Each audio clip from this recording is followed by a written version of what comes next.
नमस्कार। Share enter channel पर आपका स्वागत है। बात करते हैं फ्यूचर रिलेटेड एक ऐसा सेक्टर जिसमें काफ़ी ग्रोथ है और उससे रिलेटेड कुछ ऐसे शेयर्स जिनमें काफ़ी आपको मोमेंटम नज़र आ रहा होगा। तो क्योंकि अभी आपको पता होगा कि इंडिया के अंदर पानी की काफ़ी समस्या रहती है, पीने के पानी की समस्या, साफ पानी की समस्या रहती है। चाहे पानी की आपूर्ति की बात हो रही है वहाँ भी, चाहे शहरी क्षेत्र हो चाहे ग्रामीण क्षेत्र हो, वहाँ भी पानी की समस्या होती है। साथ ही साथ वाटर की जो सीवर लाइन्स है उसकी प्रॉब्लम से सीवर, चाहे आप इंडस्ट्रियल एरिया में देखें तो वहाँ पे एक बड़ी मात्रा में पानी की आवश्यकता होती है। साथ ही साथ और एक नियमित रूप से पानी चाहिए होता है, एक विशेष उसके पैरामीटर्स होते हैं। जब इंडस्ट्री किसी पानी को यूज लेती है तो उस पानी को जो वेस्टेज पानी होता है उसको ट्रीटमेंट की आवश्यकता होती है। तो ये सब चीज़ें इंडियन सरकार के नज़र में रहती है और इंडियन सरकार ऐसी कंपनियों को प्रमोट करती है कि जो इस प्रकार की समस्या को समाधान कर सके। तो आज की इस वीडियो में हम बात करेंगे तीन ऐसी कंपनियों की जो इस सेक्टर में काम करती है। तो फर्स्ट नाम होगा एनवायरो इंफ्रा, दूसरा नाम होगा वेबैक और तीसरा नाम होगा ईएमएस। तो हम क्या क्या बात करेंगे इस वीडियो में, तो पहले उस चीज़ को देख लेते हैं। तो सबसे पहले हम बात करेंगे कंपनी के ऑपरेशन की, कंपनी काम क्या करती है, कंपनी के ऑर्डर्स कौन से हैं जो इसकी बैलेंस शीट को इफेक्ट कर रही है। कुछ ऐसी न्यूज़ जो सेबी को उन कंपनी ने दी है वो हमारे जो काम की है। कंपनी के बैलेंस शीट को भी आप अपन कंपेयर करेंगे, उनके चार्ट्स को देखेंगे और तीन सब चीज़ों को मिलाकर आपस में कंपनी के फ्यूचर को हम डिसाइड करने की कोशिश करेंगे।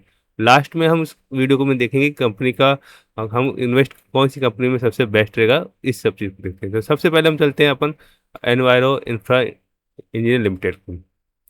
इस कंपनी में बात करते हैं तो सबसे पहले इसके ऑपरेशन की बात करते हैं। वाटर ट्रीटमेंट प्लांट का निर्माण करती है कंपनी और साथ ही साथ ये कंपनी सीवरेज स्कीम पे काम करती है। ये आपके कॉमन इफ्लुएंट ट्रीटमेंट प्लांट्स का निर्माण करती है। नाम ध्यान रखें, कंपनी है एनवायरो इंफ्रा लिमिटेड की। साथ ही साथ ये कंपनी आपके जो वाटर सप्लाई स्कीम्स है उस पर काम करती है, उसके पाइपलाइन को निर्माण करती है। ये कंपनी स्वर के जो सीवेज ट्रीटमेंट प्लांट का निर्माण करती है। ये सारे जो प्लांट्स है ये आपके काम करती है और साथ ही साथ ये ऑपरेशन करती है, इनको मेंटेनेंस करती है एक लंबे समय तक। तो इसके केवल निर्माण करने का काम नहीं है, इस कंपनी को सबसे बड़ा रेवेन्यू मिलता है इसके ऑपरेशन को लेकर, क्योंकि ये काफ़ी लंबे समय तक ऑपरेशन करती है, काफ़ी लंबे समय तक इसका मेंटेनेंस का काम इसी कंपनी को पास रहता है। तो एनुअल इन्फ्राम का यदि हम बात करते हैं, इसके जो क्लाइंट्स की बात करते हैं तो देखो नमामि गंगे इसका आप देख सकते हो भारतीय एक प्रमुख आपकी योजना है। तो उसमें इसके भागीदारी है, इसके साथ इसको ऑर्डर्स मिलते रहते हैं। और हम इसके इसको स्क्रीन को यदि आप देखोगे तो उत्तर भारत के जो राज्य हैं देखो, उत्तर प्रदेश, राजस्थान, यहाँ पे आपको हरियाणा, गुजरात, अहमदाबाद, मध्य प्रदेश, छत्तीसगढ़ और यहाँ पे आप देख सकते हो कि राजस्थान के राज्य हैं, बीकानेर हुआ या फिर तो पीडब्ल्यूडी दिल्ली हुआ। तो ये उत्तरी भारत के राज्य इसके विशेष रूप से रडार में रहते हैं और वहीं से इसको पास सबसे ज़्यादा आपको ऑर्डर्स प्राप्त होते हैं। अब हम बात करते हैं कि एनवायरो इंफ्रा को मिलने वाले ऑर्डर्स जो इसकी बैलेंस शीट को इफेक्ट कर रहे हैं। तो हम लेटेस्ट ऑर्डर्स की बात करते हैं जो इसको इफेक्ट्स डाल रहे हैं। तो सबसे पहले हम इसका ऑर्डर देखते हैं 12 मार्च 2026 का, जो कि इसको मिला है अमृत 2.0 की तरफ से, जो कि 411 करोड़ रुपए का है। दूसरा जो ऑर्डर की बात करते हैं वो मिला 30 मार्च 2026 को, जो कि आपके एनटीपीसी के थ्रू मिला है और 405 करोड़ का है। इसके बाद हम चलते हैं इसमें, ये जो तीसरा ऑर्डर है 2 अप्रैल 2026 को मिला है, जो कि काफ़ी बड़ा ऑर्डर है 1481 करोड़ का है। और ये ऑर्डर इसको बिहार, असम और तेलंगाना इन तीनों राज्यों में के लिए काम करने के लिए इसको प्राप्त हुआ है। इसके बाद नेक्स्ट ऑर्डर की बात करते हैं 11 अप्रैल 2026 की, जो कि महाराष्ट्र के दो प्रोजेक्ट हैं 587 करोड़ और 384 करोड़ का। नेक्स्ट ऑर्डर की बात करते हैं तो आपको ये है 1 मई 2026 का, जो कि 113 करोड़ का है। ये मिला है इसको सरदार सरोवर नर्मदा निगम लिमिटेड कंपनी द्वारा। नेक्स्ट ऑर्डर है इसका 27 मई 2026, जो कि है, ये ऑर्डर मिला है 27 मई 2026 को CG hybrid energy private limited की तरफ से 207 करोड़ का ये ऑर्डर है। तो यहाँ पे देखते हैं इस कंपनी के पास, एनवायरो इंफ्रा के पास ऑर्डर्स की तो काफ़ी इसके पास लिस्ट है। और ये तो अभी नए ऑर्डर्स थे, पुराने ऑर्डर्स की हमने इसकी बातचीत नहीं करी है। अब इसके बात करते हैं इस कंपनी को ने कौन कौन से ऐसे डॉक्यूमेंट्स सेबी को उपलब्ध कराए जो हमारे काम कर सकते हैं। तो सबसे पहला हम ऑर्डर देखते हैं 17 जून 2026 का। तो यहाँ पे हमको नजर आता है कि इस कंपनी ने दो अपने अंडर में दो कंपनियों का निर्माण किया है। एक तो वाराणसी डीडीयू नगर नगर एसटीपी और सेकंड जो कंपनी है वाराणसी लोटा एसटीपी। ये दोनों कंपनियां इसी एनवायर इंफ्रा इंजीनियर लिमिटेड के अंडर में इसने काम कर रही है, यानी हमको से नई कंपनी इन्होंने जनरेट करी है। इसके बाद नेक्स्ट ऑर्डर है 28 अप्रैल 2026 का, जिसके अंदर इसने सुयोग ऊर्जा लिमिटेड कंपनी को यहाँ पे अधिग्रहण किया है 311 करोड़ रुपए का। तो काफ़ी बड़ा इसने यहाँ पे पैसा लगा के एक बहुत बड़ी कंपनी को इसमें एक्वायर किया है। इसके बाद इसका नेक्स्ट है ऑर्डर आपको मिलता है 27 अप्रैल 2026 को। यहाँ पर हम देखते हैं कि इस एनवायरन इंफ्रा ने यहाँ पर बिहार की कंपनी है PRA बेस प्राइवेट लिमिटेड, इस कंपनी का अधिग्रहण किया है, और जिसमें 49% शेयर को इसने हासिल कर लिया, और 51% को इसके हासिल हासिल करने का प्रक्रिया प्रोसेस में चल रही है। तो यहाँ पे देखते हैं कंपनी का अपने पूरा यहाँ पे देखा कि काफ़ी अच्छा फिलहाल तो बहुत ही अग्रेसिव रूप से काम कर रही है अपने फील्ड के अंदर। इसने एक डॉक्यूमेंट्स उपलब्ध कराया था 15 मई 2026 को। इसमें हम देखते हैं कि इस कंपनी का मॉनिटरिंग की गई थी क्रेसिल कंपनी के द्वारा। तो इस कंपनी ने IPO के थ्रू जो पैसा लेकर आया था उसकी यहाँ पे रिपोर्ट दी गई है। तो इसने IPO के थ्रू लगभग 517 करोड़ रुपए हासिल किए थे, इनको इसको खर्च करने थे। तो यहाँ पर हम देखते हैं इसको खर्च करने थे, यहाँ पे दिया वर्किंग कैपिटल के रूप में मथुरा सीवेज ट्रीटमेंट प्लांट्स के रूप में यहाँ पे खर्च करने थे, कर्जा चुकाने में खर्च करना था, और यहाँ पे अधिग्रहण में इसको खर्च करने थे। तो इस प्रकार इसको 517 करोड़ रुपए खर्च करने थे, तो इसने कुल खर्च किए 461 करोड़ रुपए। पीछे बच जाते हैं लगभग 57 करोड़ रुपए के आसपास जो पैसा बच गया है, उस पैसे को इसने FD के अंदर यहाँ पे डिपॉजिट किया है। तो कहने का मतलब कंपनी ने IPO के थ्रू जितना भी पैसा आया था उसको बहुत ही सही वे में डाला है। तो एक इन्वेस्टर के लिए बहुत ही अच्छी यहाँ पे आपकी काफ़ी गुड न्यूज है। नेक्स्ट कंपनी है अपने EMS लिमिटेड, इसका हेडक्वार्टर आपको दिल्ली में स्थित है। इस कंपनी की बात करते हैं, ये दो सेक्टर्स में काम करती है। एक तो वाटर का जो सेक्टर है उसमें तो काम करती साथ ही साथ कंस्ट्रक्शन में भी काम करती है, सिविल इंजीनियरिंग। तो यहाँ पे वाटर में देखो, वाटर, वेस्ट वाटर और डोमेस्टिक वेस्ट ट्रीटमेंट फैसिलिटीज पे काम करती है। सिविल इंजीनियरिंग में काम करती है कंस्ट्रक्शन के रूप में।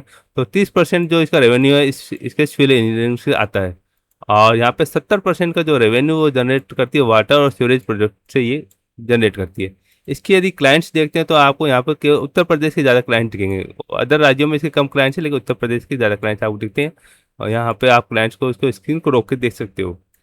अब इसकी यदि हम बैलेंस शीट को प्रोवाइड करने वाले ऑर्डर्स की बात करते हो, फिलहाल तो नए कोई ऑर्डर हमको NHC की साइट पे नहीं मिलते। जो एक दो डॉक्यूमेंट्स मिलते हैं वो आपके साथ शेयर कर रहा हूँ। तो अप्रैल 2026 को, 9 अप्रैल 2026 का हम देखते हैं तो डॉक्यूमेंट्स में इसमें लिखा आता है कि शेयर ने अपने शेयरों के बारे में जानकारी दी कि इसने कोई भी शेयर है वो उसको प्लेज नहीं किया है। तो ये एक थोड़ी सी गुड न्यूज है कि इसने अभी तक ये जानकारी दी है सेबी को कि इसने अभी तक कोई भी शेयर को प्लेज नहीं किया है। तो एक इन्वेस्टर के लिए राहत की वाली बात है। नया कोई इसको ऑर्डर प्राप्त अभी तक हुआ नहीं है। साथ ही साथ 17 जून 2026 को इसके प्राइस में काफ़ी वॉल्यूम आया था और काफ़ी प्राइस का मोमेंटम आया था। तो उसके बारे में इसने क्लैरिफिकेशन दिया था कि 17 जून को, कि इसके जो वॉल्यूम जो जनरेट हुआ है उसके पीछे इसका कुछ हाथ नहीं, जो वॉल्यूम है वो जनरेट हुआ है वो बाजार के बिहेवियर के अकॉर्डिंग हुआ है। तो यहाँ पे हमने देखा इस चीज़ के अभी तक इस कंपनी के बारे में ज़्यादा कुछ हमें डिटेल प्राप्त नहीं होती है। नेक्स्ट तीसरी जो कंपनी है काफ़ी अच्छी कंपनी है, जिसको वेटेक या वेबेक बोलेंगे हम, और इसको दोनों नाम से आप NHC साइट पर ढूंढ सकते हैं। इस कंपनी का जो हेडक्वार्टर है वो चेन्नई के अंदर स्थित है, और इस कंपनी का यदि हम ऑपरेशंस की बात करते हैं तो कंपनी इंडस्ट्रियल वाटर ट्रीटमेंट पे काम करती है, साथ ही साथ जीरो लिक्विड डिस्चार्ज पे काम करती है, जो कि काफ़ी एडवांस टेक्नोलॉजी है, जिसमें किसी जो गंदगी होती है उसमें से पूरे वाटर को डिस्टलाइज करके अलग निकालना होता है। वो काफ़ी एडवांस टेक्नोलॉजी पे काम करती है। इसके बाद इसका नेक्स्ट जो काम है, समुद्री पानी को खारे पानी को एक सही मीठे पानी में कन्वर्ट करना। आप देख सकते हो इसका हेडक्वार्टर चेन्नई में है, तो जो चेन्नई के पास जो भी समुद्र है, समुद्र का जो खारा पानी है उसको ये मीठे पानी में कन्वर्ट करने का कार्य करती है। इस प्रकार के प्लांट्स पे काम करती है, और साथ ही साथ ये इस प्रकार के प्रोजेक्ट्स भी बनाती है कि इफ्लुएंट ट्रीटमेंट प्लांट्स भी बनाती है। यानी कहने का मतलब कि क्योंकि जो वेस्ट वाटर हो अलग अलग यहाँ पे अलग अलग प्लांट्स से आते हैं। जैसे आप कह सकते हो कि एज ए ऑयल या गैस हुआ, या पेट्रोकेमिकल्स कंपनियां हुई, या फूड या बेवरेज हुई, या टेक्सटाइल हुई, या स्टील, या इस प्रकार के अदर जो कंपनियां हैं उस पर ये काम करती है। उस पर जो भी गंदगी प्राप्त होती है तो उसके अकॉर्डिंग जो गंदा पानी होता है उसी के अकॉर्डिंग ये प्लांट्स का निर्माण करती है। साथ ही साथ ये स्लज ट्रीटमेंट प्लांट्स का निर्माण करती है। यहाँ पे हम देखेंगे वाटर रिक्लेमेशन का प्लांट्स को बनाती है, और साथ ही साथ ये पोर्टेबल रियूज प्लांट्स बनाती है। यानी जो ऐसे पानी को बिल्कुल जो उसको आप पीने के काम में भी ले सकते हो, बिल्कुल खराब पानी को, इस प्रकार के प्लांट्स को भी निर्माण करती है। ड्रिंकिंग वाटर प्लांट्स का निर्माण करती है। और साथ ही साथ हम देखेंगे कि ये इसका जो काफ़ी अग्रेसिव रूप से काफ़ी विस्तृत इसके आपको प्लांट्स मिलते हैं। हर सेक्टर में पानी से रिलेटेड उसको आपको प्लांट्स यहाँ पे मिलते हैं आपको। अब हम बात करते हैं कि इसके जो ऑर्डर्स हैं तो कौन कौन से इसके ऑर्डर्स मिले हैं। तो सबसे पहला ऑर्डर इसमें चेन्नई के थ्रू और बड़ा ऑर्डर्स मिला है इसको। और इस 10 साल को उसको ऑपरेशन का और मेंटेनेंस का इसको काम भी मिला गया। ये ऑर्डर लगभग 1,000 करोड़ के आसपास का है, जो कि 12 मार्च 2026 को मिला है। ये लेटेस्ट ऑर्डर था, इसलिए मैंने इसको आपको अलग से दिखाया है। और ऑर्डर्स की यदि इसकी लिस्ट की बात करते हैं, 2026 को 1,000 करोड़ का अभी ऑर्डर बना हुआ बात किया। और इसको रेवेन्यू इसका भविष्य में शुरू हो जाएगा। दूसरा ऑर्डर 2026 का है, चेन्नई प्रोजेक्ट है, जो भी 1,000 करोड़ का है। 18.5 वर्ष का इसको लगातार इसको रेवेन्यू मिलने की इसकी उम्मीद है। 2025 में गेल के थ्रू 340 करोड़ का ऑर्डर मिला था। इसी प्रकार 2025 में आईओसीएल के द्वारा 20 करोड़ का इसको ऑर्डर मिला है। इसी प्रकार से 2025 में यम्बू डिजिटलाइजेशन प्रोजेक्ट मिला, जो कि सऊदी अरब से मिला है। एक अंतर्राष्ट्रीय ऑर्डर मिला, सबसे बड़ी बात ये। और ये ऑर्डर काफ़ी बड़ा ऑर्डर था, लगभग 2332 करोड़ रुपए का। इसी प्रकार से 24-25 में भी इस प्रकार से खारे पानी को मीठा करने वाले प्रोजेक्ट इसको प्राप्त हुआ है, जो चेन्नई के थ्रू। यानी इसके पास भी काफ़ी बड़े बड़े प्रोजेक्ट्स वर्तमान में उपलब्ध है। अब इन सारी बातों को करने के बाद अब हम देखते हैं इन कंपनियों की बैलेंस शीट की। तीनों कंपनियों की बैलेंस शीट पर नजर डालेंगे कि कौन सी कंपनी की बैलेंस शीट काफ़ी अच्छी है या एवरेज है। चलो सबसे पहले हम बात करते हैं वेटेक और वेबटेक की। तो यहाँ पे बैलेंस शीट की बात करते हैं, ये वाली कंपनी वेबेक लगभग 13,000 करोड़ की कंपनी है, और जिसमें इसके पास कोई भी कर्जा नहीं है। इसमें मेन प्रॉब्लम ये है कि इसका डेबिटर डेट 234 डेज का हो गया, यानी इसको लगभग 1 साल लग जाता है किस पैसा वापस आने में, क्योंकि सरकारी कंपनियों के थ्रू पैसा आता है तो काफ़ी टाइम लगता है। एनवायरो की बात करते हैं तो इसको केवल 4,000 करोड़ की कंपनी है। इसका CAGR अच्छा है, लगभग 85% के आसपास है। वर्किंग कैपिटल डे भी इसका बढ़ गया, 90 डेज था, वो भी 158 डे हो गई। ये थोड़ी सी नेगेटिव बात हमको दिखती है। इसके बाद नेक्स्ट बात आती है EMS लिमिटेड की। ये जो EMS लिमिटेड है, ये भी लगभग 2300 करोड़ का आपका छोटी कंपनी, काफ़ी दोनों कंपनी तुलना करते हैं एनवायरो की और चाहे वेबवेब की, तो दोनों कंपनी की तुलना में EMS कंपनी काफ़ी आपको छोटी नज़र आती है। प्रोस तो कुछ इसमें आपको दिखते नहीं है। हाँ, कौन जरूर नज़र आते हैं, क्योंकि 3 साल में इसके प्रोमोटर इसको छोड़ छोड़ के जा रहे हैं। और इसका डेबिटर डे भी 193 डेज हो गया। तो ये थोड़ी सी नेगेटिव बात हमको इसमें दिखती है। अब हम बात करते हैं इसके सेल्स और इसके प्रॉफिट की। तो यहाँ पे वेबेक जो कंपनी है, इसके यदि आप देखें तो क्वार्टरली जो सेल्स है वो लगातार आपको यहाँ पे बढ़ती हुई नजर आ रही है। कभी 1100, 700, 800, 900, लगभग 1400 करोड़, यानी आप देखो ईयर ऑन ईयर ग्रोथ काफ़ी इसमें नजर आ रही है। इसी प्रकार से, सॉरी, ये क्वार्टरली ग्रोथ थी आपकी। अब ईयर और ईयर बेस पे देखते हैं तो आप देखते हो यहाँ पे लगभग 2900, 2960, 2800, 3200 और लगभग 4,000 करोड़ की। यहाँ पे देखें तो ईयर ऑन बेस काफ़ी अच्छी यहाँ पे ग्रोथ नजर आती है। जैसी ग्रोथ है सेल्स में, उसी प्रकार से उनका प्रॉफिट भी बढ़ रहा है। तो क्वार्टरली देख सकते हो 85, 91 और 128। हम बात करें वेबैक की, और इसी प्रकार से ईयर ऑन ईयर पे भी देख सकते हो कि 250, 295 और 370। ईयर ऑन ईयर बेस पे भी इसका काफ़ी अच्छा यहाँ पे ग्रोथ नज़र आपको आ रही है। नेक्स्ट है एनवायरो इंफ्रा की बात करते हो, इसका भी आप सेल्स देखते हो तो यहाँ पे क्वार्टरली बेस पर अगर आप देखते हो तो यहाँ पे देखिए 241, 227, 250, 427। ठीक है, पहले इसका कंसोलिडेशन में था, लेकिन अब इसमें अचानक इसमें बूम आया है। इसी प्रकार से इसका ईयर ईयर बेस पे यदि आप देखते हो तो लगभग यहाँ पे हो 340, 700, 1,000, 1,100 करोड़, मतलब 1150 करोड़ के आसपास। तो हम देख सकते हैं कि इसका जो आप देख सकते हो कि ईयर ईयर बेस पे भी इसका काफ़ी अच्छा आपको ग्रोथ मिलता है। इसी अकॉर्डिंग इसका आपका प्रॉफिट बेस देखते हैं तो क्वार्टरली बेस पे इसका प्रॉफिट बेस देखते हो तो लगभग 42 और 54 करोड़ के आसपास दिखता है। और ईयर ऑन ईयर बेस पे यदि आपको प्रॉफिट देखते हो 177 और 188, काफ़ी अच्छा प्रॉफिट इसमें नजर आता है। तो यहाँ पे एनवायरो का ठीक है, बैलेंस शीट काफ़ी तुलनात्मक रूप से काफ़ी आपको अच्छी नजर आती है। अब बात करते हैं EMS, तीसरी कंपनी की बात कर रहे हैं। EMS लिमिटेड को अभी देखते हो तो इसकी सेल्स का आप लगातार देखते हो तो 173, 200, 120 यहाँ पे देखें तो यहाँ पे इसकी ग्रोथ क्वार्टरली रूप से कम हुई है। और ईयर ईयर बेस पे यदि आप देखते हो तो लगभग 800, 900, फिर वापस देखो ईयर बेस पे भी इसकी सेल्स कम हो रही है। तो जैसे सेल्स कम हो रही है तो प्रॉफिट भी उस हिसाब से आपको कम होता नजर आएगा। क्वार्टरली बेस पे देखिए तो 28 और 20 करोड़ के आसपास, और देखो अचानक बहुत ही कम हो गया, लगभग 6 करोड़ के आसपास चला गया। और ईयर ऑन ईयर बेस पे देखो तो 188 से सीधे इसको प्रॉफिट लगभग आधा ही रह गया है।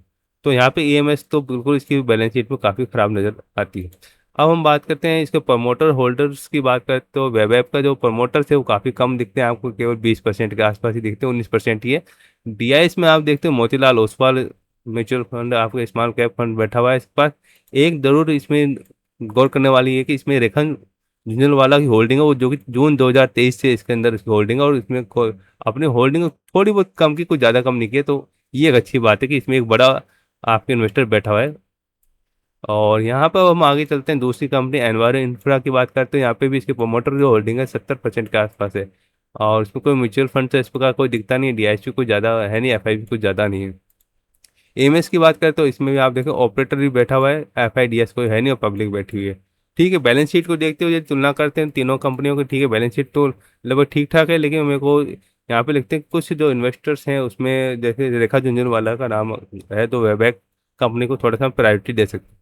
अब हम बात करते हैं लास्ट में इसके चार्ट्स के ऊपर। तो वेबैक का जो चार्ट देखते हो तो यहाँ पे एक ट्रेंड लाइन को यहाँ पे आकर इसमें टच किया तो एक दो दिन में ये इसके ऊपर जा सकता है, और जाने के बाद इसमें एक डिक्लाइन आता है, तो वहाँ हम एंट्री मार सकते हैं। यदि आप यहाँ पे से एंट्री मार के सोचोगे तो ये कंपनी 1,000 रुपये से 2,000 के ऊपर ट्रेड कर रहा है, यानी लगभग डबल हो चुका है 3 से 4 मंथ में। तो यहाँ एंट्री काफ़ी रिस्की हो सकती है, तो इसको आप सोच समझ के देख सकते हैं। दूसरा आप देखते हो ईएमएस, तो ये कंसोलिडेशन जोन में फंसा हुआ है, और जैसे इसको ऑर्डर मिलते हैं उस पर ये कैसे काम करता है उसके अकॉर्डिंग ये परफॉर्मेंस करेगा, अप साइड जाता है या नीचे साइड जाता है। क्योंकि अभी तक हमने एनएससी की साइड पे देखा था तो इसको कोई ऑर्डर्स की हमको कोई रिपोर्ट उनको मिली नहीं थी।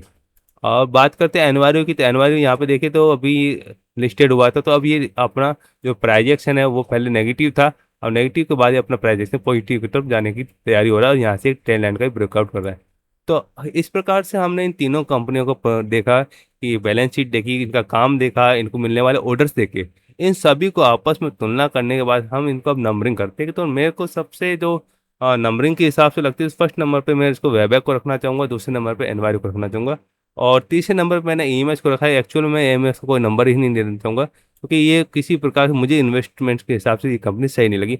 हाँ, वेबैक और एनवायरो काफ़ी है, ये थोड़ा वोलेटाइल शेयर है, और ये थोड़ा सा आप लॉन्ग टर्म के लिए इसको कंसिडर कर सकते हैं मेरे हिसाब से। बाकी इन्वेस्ट करना नहीं करना आपकी समझ के आधारित है, मैंने अपनी राय जाहिर की है। आप अपने समझ बूझ के आधार पे इसमें इन्वेस्ट करेंगे। अगर वीडियो आपको अच्छी लगी हो, कुछ आपको नॉलेजेबल लगी हो, तो आप इस चैनल के साथ बने रह सकते हैं। धन्यवाद।